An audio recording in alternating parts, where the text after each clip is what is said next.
Hello all, आज हम शुरू करते हैं Indian economy chapter 2 1950 to 1990। What is the scenario of Indian economy in the year 1950 and 1990। So let's begin.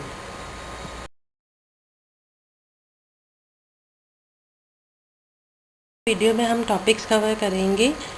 The goal of 5 years plan, agriculture, industry and trade policy, import substitution.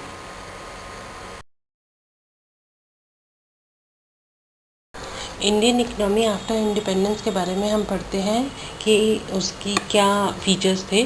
इसके लिए you all know that India got independence on 15 August 1947। जब India को freedom मिली तब सबसे पहला decision जो arise हुआ वो था कि किस तरीके का इकोनॉमिक सिस्टम एक कंट्री में होना चाहिए। अब now the question arise, what is the economic system. Economic system को अगर हम जनरल सेंस में पढ़ें तो इकोनॉमिक सिस्टम बेसिकली जो है वो प्रोडक्शन, रिसोर्स एलोकेशन और distribution of goods and services से रिलेटेड एक सिस्टम है। इट मीन्स जो हमने माइक्रो इकोनॉमिक्स में पढ़ा था, central problem of an economy, basically that is the economic system, जहाँ पर किसी भी गवर्नमेंट को ये डिसीज़न लेना पड़ता है कि किस चीज़ का प्रोडक्शन किया जाए, कितना किया जाए, किस तरीके से अपने रिसोर्सेज को किस डिमांड की तरफ डिप्लॉय किया जाए, किस टाइप से प्रोडक्शन किया जाए। इट मीन्स कि कौन सी टेक्निक हम यूज़ करें उस प्रोडक्शन को करने के लिए, और जब प्रोडक्शन हो जाता है तो हम उसका डिस्ट्रीब्यूशन कैसे करें बिटवीन दी डिफरेंट पीपल। ये सारे डिसीजंस जो हैं, जो एक सिस्टम बनता है वो लेता है, और उस सिस्टम को हम बोलते हैं इकोनॉमिक सिस्टम। तो economic system basically 3 fundamental economic problems जो हमारी हैं, central problem of an economy, उनको रिजॉल्व करने के लिए बनाया जाता है। सो इन समराइज फॉर्म अगर हम बोलें तो on 15 August 1947 India woke to a new dawn of freedom. There come the first things on which the decision is to be made, and that is the economic system. First, we have to take the decision what type of economic system would be prevalent in the India, so that all the economy will lead to the growth and prosperity in the future. In general sense, an economic system or economic order is a system of production, resource allocation and distribution of goods and services within a society or in a given geographical area. तो यानी कि हमारे 3 basic जो decisions हो गए वो क्या हो गए? Production, resource allocation and distribution of goods and services. All the economic system must confront and solve the 3 fundamental economic problems. And what are these? What goods and services should be produced in the economy?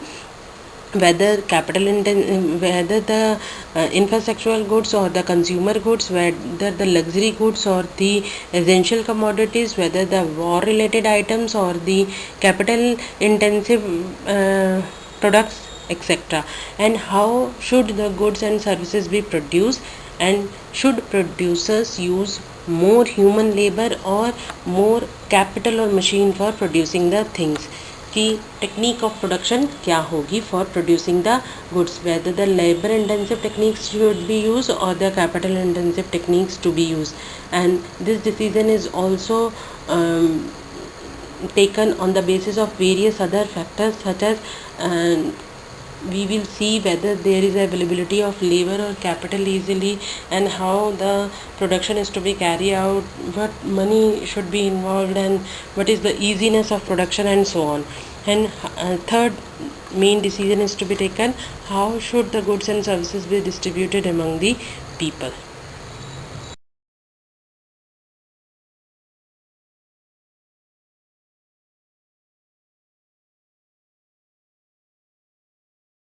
अगर हम economic system को broadly divide करें तो ये 3 types के होते हैं, that is capitalism, socialism and the mix economy. And what are these?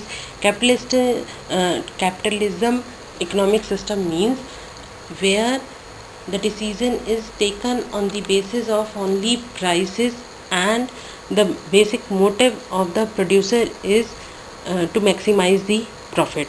Capitalism is all about money. Capitalism में जो भी डिसीजंस लिए जाते हैं वो प्राइस को रेगुलेट करने के लिए लिए जाते हैं, और किस तरीके से हम अपने प्रॉफिट्स को मैक्सिमाइज़ कर सकते हैं फ्रॉम द प्रोडक्शन ये उसका बेसिक मोटिव होता है। नेक्स्ट इकोनॉमिक सिस्टम होता है सोशलिज्म। सोशलिज्म क्या होता है?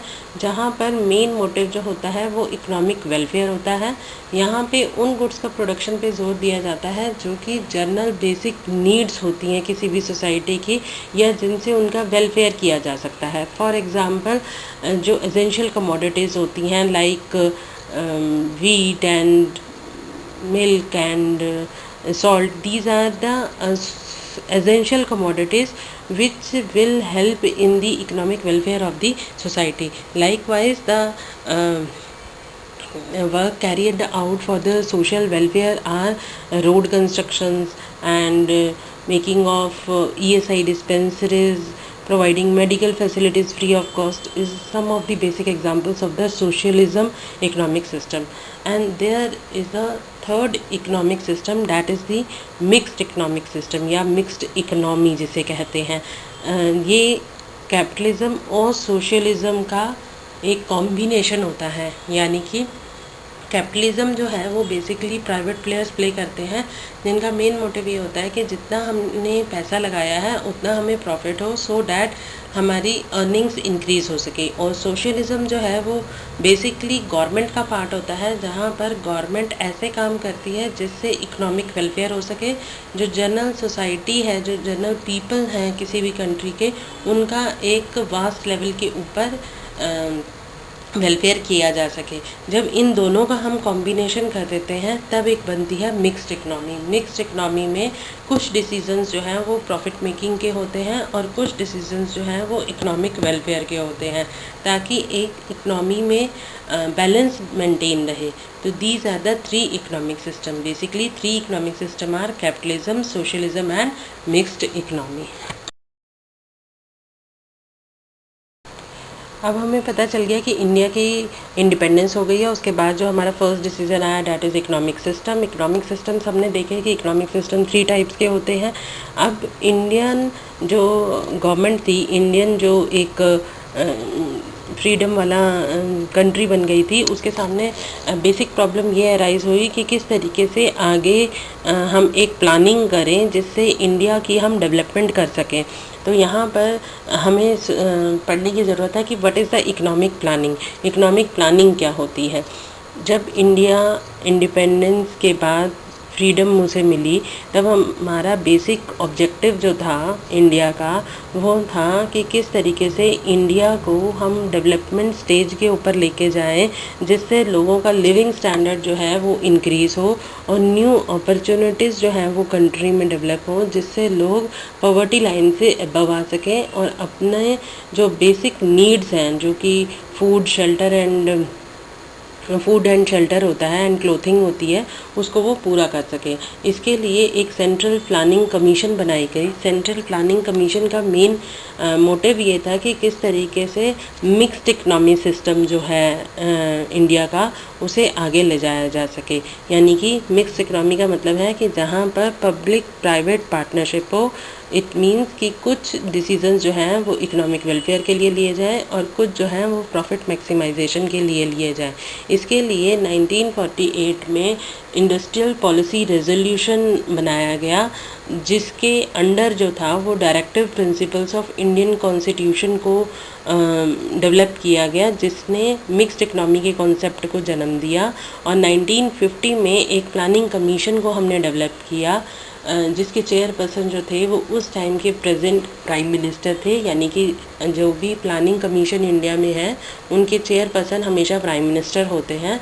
और उन्होंने एक कॉन्सेप्ट डेवलप किया कि हम 5 ईयर्स की प्लानिंग लेकर चलेंगे और उन 5 ईयर्स के लिए हम कुछ एक गोल सेट कर लेंगे और उन्हीं गोल्स को हम पूरा करने की कोशिश करेंगे फॉर द नेक्स्ट 5 ईयर्स। तो era of 5 years plan had begin in 1950 under the planning commission set up by the chairperson of prime minister।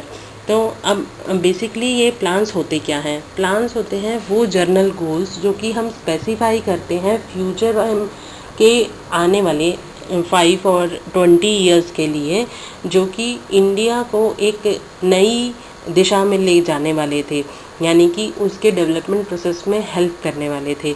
Normally जो है प्लान्स 5 ईयर्स के लिए बनाए जाते थे, लेकिन प्लानिंग कमीशन ने एक रिकमेंड किया कि हमें 20 ईयर्स का प्लान लेकर चलना चाहिए, that is the long term plans. और वो एक ब्रॉड यानी कि ब्रॉड परस्पेक्टिव से लिए गए, यानी कि उसके अंदर एक जर्नल गोल रखा गया कि 20 सालों में हमने इतनी डेवलपमेंट करनी है। उन 20 ईयर्स को फिर शॉर्ट टर्म के लिए डिवाइड किया गया, that is 5 years 5 years 5 years की कैटेगरी में। And these 5 years are known as basically known as economic planning. तो इन 5 ईयर्स में हर 5 ईयर्स के बाद एक रिव्यू किया जाता है इंडियन इकनॉमी का कि आने वाले 5 ईयर्स के लिए अब कौन से टॉपिक्स को हम बेसिकली इम्पॉर्टेंट मानेंगे। तो अगर हम इसे समराइज वे में देखें, the central objective of planning in India is to initiate a process of development which will raise the living standards and open out the people new opportunities for a richer and more varied life. यानी कि उनको एक development process में ले जाने के का ही motive था सेंट्रल प्लानिंग ऑफ इंडिया का। The Industrial Policy Resolution of 1948 and the Directive Principles of the Indian Constitution reflected the mixed economy structure। ये तो पहले से ही प्रेवलेंट था, even before the independence also, कि इंडिया जैसे वास्ट लेवल की country में जहाँ पर डिफरेंट पर्सनस हैं, डिफरेंट सोसाइटीज़ हैं, वहाँ पर एक टाइप का सिस्टम कैरी आउट हो ही नहीं सकता। इसलिए मिक्स इकनॉमी को ही डेवलप करना बेसिकली इम्पॉर्टेंट था। 1950 में the planning commission was set up with the prime minister as its chairperson and the era of 5 years had begin. अब प्लान्स क्या थे? It should have some general goals as well as specific objective which are to be achieved within a specified period of time. इनको दो parts में divide किया गया, long term goals for 20 years and short term goals for 5 years. Goals का basically purpose क्या था? Growth करना, modernisation करना, सेल्फ रिलायंस हो किसी तरीके से इंडिया में, and then it is equity. We will discuss it one by one in the coming slide. अभी हमने देखा कि इकोनॉमिक प्लान्स या प्लानिंग ऑफ जो 5 ईयर्स है उनके कुछ स्पेसिफिक गोल्स होते हैं। अब हम वन बाय वन उनको डिटेल में पढ़ते हैं। First one is the growth, कि इकोनॉमिक प्लानिंग के जो गोल्स हैं उनमें फर्स्ट वन होता है कि ग्रोथ। ग्रोथ मीन्स कि इंडिया की ग्रोथ कैसे की जाए। ग्रोथ को हम मेजर करते हैं इन टर्म्स ऑफ जीडीपी। तो अगर हम सिंपल वर्ड्स में कहें तो अगर कंट्री की कैपेसिटी को इंक्रीज करना है for the production of goods and services, it means हमें जीडीपी को इंक्रीज करना है। जीडीपी जो है उसके अंदर हम ये स्टडी करते हैं कि किस सेक्टर का कितना कंट्रीब्यूशन आया। इंडिया में प्रेवेलेंट एग्रीकल्चर, इंडस्ट्रियल और सर्विस सेक्टर के बारे में हम पहले ही पढ़ चुके हैं पिछली वीडियोस में कि इंडिपेंडेंस से पहले इंडिया में इंडस्ट्रियल सेक्टर और सर्विस सेक्टर बहुत ही मिजरेबल स्टेट में था। इंडिया जो थी वो एग्रीकल्चर इम्पॉर्टेंट कंट्री थी, यानी कि उनका मेन ऑक्यूपेशन जो था वो एग्रीकल्चर था, और इसीलिए जीडीपी में मेजर पोर्शन जो था वो एग्रीकल्चर सेक्टर का ही था। बट एग्रीकल्चर सेक्टर भी बहुत पिछड़ा हुआ था। तो किस तरीके से हम इन सेक्टर्स को डेवलप करें ताकि जीडीपी को इंक्रीज़ किया जा सके। तो इकोनॉमिक प्लान्स बनाने का बेसिक ऑब्जेक्टिव, जो सबसे मोस्ट इम्पॉर्टेंट ऑब्जेक्टिव था, कि हम किस तरीके से कंट्री की जीडीपी को इंक्रीज़ करें और उस जीडीपी का जो स्ट्रक्चरल कॉम्पोजिशन है between the agriculture sector, industrial sector and service sector, उसको ठीक करें। इट मीन्स कोई भी कंट्री तभी डेवलप हो सकती है जब उसका इंडस्ट्रियल और सर्विस सेक्टर जो है वो भी फुली डेवलप्ड हो या डेवलपिंग स्टेज पर हो। अगर ये दोनों सेक्टर्स बिल्कुल मिजरेबल स्टेट में हो और सिर्फ एग्रीकल्चर ही डेवलप हो रहा हो तो कंट्री की ग्रोथ करना बहुत ही मुश्किल होता है। इसीलिए सबसे पहला जो हमारा बेसिक गोल था, that is the growth of agriculture sector, industrial sector and the service sector. Next जो हमारा गोल था, that is the modernisation. Modernisation का मतलब होता है कि किस तरीके से हम टेक्नोलॉजी को इंक्रीज़ करें या डेवलप करें ताकि हमारे कम रिसोर्सेज में ज़्यादा से ज़्यादा हम प्रोडक्शन कर सकें। एक चीज़ ये, और दूसरा कि किस तरीके से हम एक आउटलुक जो है, एक जो हमारी मेंटल जो आउटलुक है उसको हम कैसे चेंज करें सो डैट कंट्री को हम डेवलप कर सकें। इसके लिए सबसे पहले तो टेक्नोलॉजी के बारे में हम बात करते हैं कि मॉडर्नाइजेशन में हम टेक्नोलॉजी को इंक्रीज़ करने के लिए कदम उठाने वाले थे कि हम किस तरीके से कम रिसोर्सेज में अपने प्रोडक्शन को इंक्रीज़ करें। एज़ यू नो कि एग्रीकल्चर जो था वो हमारा मेन ऑक्यूपेशन था, बट बहुत सारी पॉपुलेशन इस एग्रीकल्चर में लगी हुई थी, लेकिन प्रोडक्शन उतना था नहीं, क्योंकि एग्रीकल्चर जो थे हम वो पुराने मेथड से करते थे, लेबर इंटेंसिव टेक्निक्स थी जिससे प्रोडक्शन हो ही नहीं पाता था। इसीलिए यहाँ पर टेक्नोलॉजी डेवलप करना ज़्यादा ज़रूरी था ताकि एग्रीकल्चर ऑक्यूपेशन जो है वो उतना जीडीपी कंट्रीब्यूशन दे सके जितना कि पॉपुलेशन उसके अंदर लगी हुई है। तो बेसिक पर्पस इकोनॉमिक गोल का क्या हुआ कि मॉडर्नाइजेशन करनी है, अडॉप्शन ऑफ न्यू टेक्नोलॉजी करनी है। नेक्स्ट था कि सोशल आउटलुक कैसे चेंज करें। सोशल आउटलुक ये था कि इंडिपेंडेंस से पहले वुमेंस को कोई भी राइट्स नहीं थे, उनका कोई डेवलपमेंट नहीं था, उनको सिर्फ घर के लिए ही समझा जाता था। इंडिपेंडेंस के बाद ये कोशिश की गई कि किस तरीके से वुमेंस के राइट्स को, उनकी सोशल आउटलुक को एक इम्प्रोवाइज़ किया जा सके ताकि उन्हें मेंस के इक्वल राइट दिए जा सकें और उनका कंट्रीब्यूशन भी सोसाइटी के डिफरेंट सेक्टर्स में हम कंट्रीब्यूट करवा सकें। नेक्स्ट था कि कुछ हमारे ऐसे एरियाज़ थे जहाँ पर स्किल्ड लेबर तो थी, बट वो उधर वहाँ पर ऑक्यूपेशंस नहीं थे जिसकी वजह से वो कुछ अर्न कर पाते या अपना कंट्रीब्यूशन सोसाइटी में दे पाते।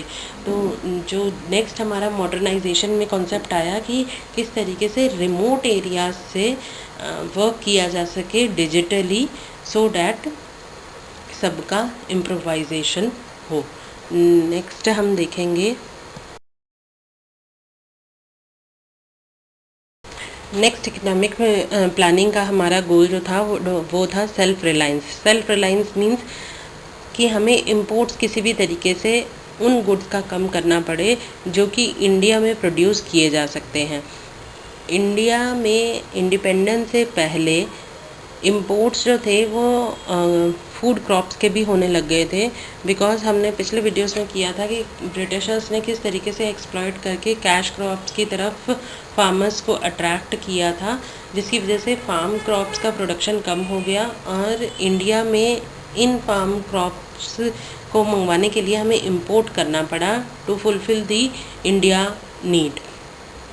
तो सबसे नेक्स्ट जो हमारा मेन ऑब्जेक्टिव था इकोनॉमिक प्लानिंग का वो ये था कि किस तरीके से इंडिया में प्रोडक्शन को इंक्रीज़ किया जा सके ताकि वो सेल्फ रिलायंट बन सके और उसे फार्म क्रॉप्स के लिए फॉरेन कंट्रीज़ के ऊपर अपनी डिपेंडेंस कम करनी पड़े।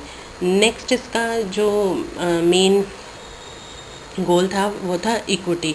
इक्विटी का मीनिंग है कि किस तरीके से इक्वालिटी लाई जाए सोसाइटी में ताकि रिच एंड पुअर के बीच का डिफरेंस जो है वो कम किया जा सके। यानी कि जितने भी इकोनॉमिक प्रॉस्पेरिटी से बेनिफिट अराइज हो रहे थे वो इंडिपेंडेंस से पहले सिर्फ रिच पर्सनस को ही हो रहे थे और पुअर पर्सनस का एक्सप्लॉयटेशन होता था और वो और ज़्यादा मिजरेबल स्टेट में आ जाते थे। तो इकोनॉमिक प्लानिंग का गोल था कि किस तरीके से इस इक्वालिटी को कम किया जाए, लोगों को एट पार लाया जाए और बेसिक एम्यूनिटीज़ एवरी सिटीज़न तक पहुंचाई जाए। तो गोल्स ऑफ इकोनॉमिक प्रॉब्लम का जो समराइज फॉर्म अगर हम निकालें तो उसका सेल्फ रिलायंस में क्या आता है, means avoiding import of those goods which could be produce in India itself. This policy was considered a necessity in order to reduce our dependence on foreign countries, especially for food. Food की dependence को कम करना basic important बन गया था because India is a agriculture